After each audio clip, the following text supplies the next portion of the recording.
Greetings. Takuda kugadzira suggested solutions at this locus question. So this is a SIMSEC question from a paper written November 2020. It was a paper 2 and this was question number 5. Bvunzo wedu uri kuti answer the whole of this question on a sheet of plain paper. Use ruler and compasses only for all constructions and show clearly all construction lines and arcs. All constructions should be done on a single diagram. A, part 1, construct a triangle PQR such that. So what I said earlier pataita this lesson was unofanira kutanga wa visualize zvauri kuda kugadzira. Saka tikaverenga A1 iri kuti construct a triangle PQR such that QR is 7.5 centimeters. Saka ishi yonge irihi QR 7.5 centimeters. So zvanzi, so this is QR. So it's QR. So zvanzi PQR is equal to 90 degrees. Saka tinoenda pana Q panapa because angle yedu ndo pairi. Todadi togadzira 90 degrees panapa. Anditi toziva kuti P inge iri samwe kunoku asi asati akuziva kuti papi exactly pairi. So zvanzi and QRP, so panapa is 30 degrees. Saka tichagadzira 60 panapa. Then to 60. Then to bisector chi 30 panapa. You see? Izvi zvichazonobatana. So this is the idea. Sandikatarisa panapa manje. Construct a triangle PQR such that QR is equals to 7 centimeters. So kana tichimaka tinotarisa chi ma-arcs. Saka pano pane arc, pano panoratidza pane arc. Saka 7.5 centimeters dzakabuda zvakanaka. Changosara kuti marks edu ave, pencil yedu ngaive sharp, kuti marks edu ave fine, asava rugged up, kana kuti kuita kakuita mamvere-mvere. But it's not much of an issue. Ndobva zvanzi PQR is what? PQR is 90 degrees. Saka ndikuona this arc and this arc, this arc and this arc, kureva kuti 90 dzakabuda zvakanaka panapa. Then QRP is equals to 60 degrees. Saka ndirikuona it's 30 degrees. Saka ndirikuona 60 panapa, correct? Then ndirikuona kuti dzakabisectwa because aya ndo ma-arcs ari kupura bisection. Saka 30 yakabva yabuda good panapa. Saka tisati tatoenda kure, A part 1 5 marks dzabuda. Alright.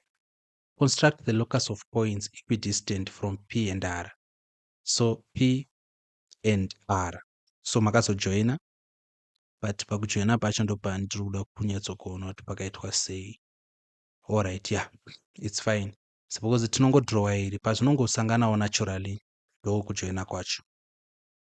Saka paronzi construct the locus of points equidistant from P and R. So that we have to bisect ichi P and R. Ndiri kuona bisection yacho aki neaki, akiyo neakiyo, kureva kuti this is also correct.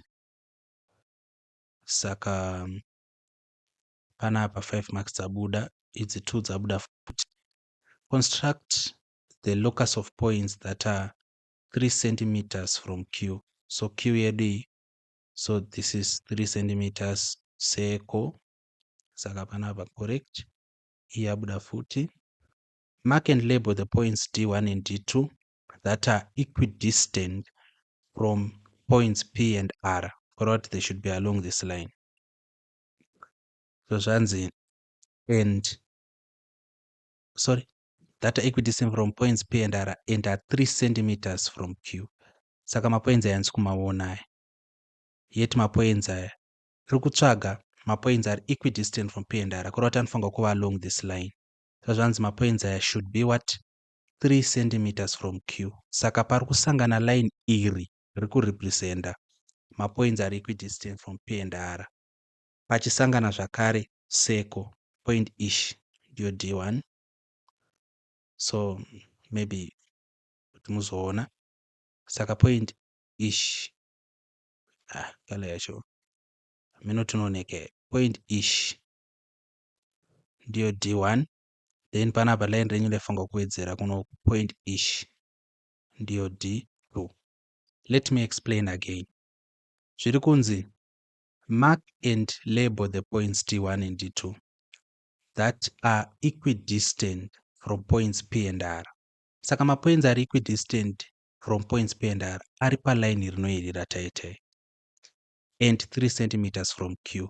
Mapoints ari 3 centimeters from Q ari pacircle rataitai. Saka pari kusangana line circle ndo mapoints acho. Saka make sure to be maiona. Alright. Then C iri kuti kudini? C iri kuti a point X inside the triangle is such that it is nearer P than R. Saka iri kutizekwa P than R, correct? And more than 3 centimeters from Q, more than. So Azanzi shade the region in which X must lie. So this is correct. I'm very proud. So maybe explanation yengoti more closer to P than R, kuroti nifunga kuwa uku. More than 3 centimeters, kuroti nifunga wa pamusoro peseko. Then nifunga wa mukati me triangle. Saka this is it. A point X inside the triangle is such that it is nearer P than R and more than 3 centimeters. So it should be more than 3 centimeters from Q. Shade the region in which X must lie. Oh, I made a mistake. Region yatiri kuda nde ish. ESA. Ish. Ndo region yacho. Mazona.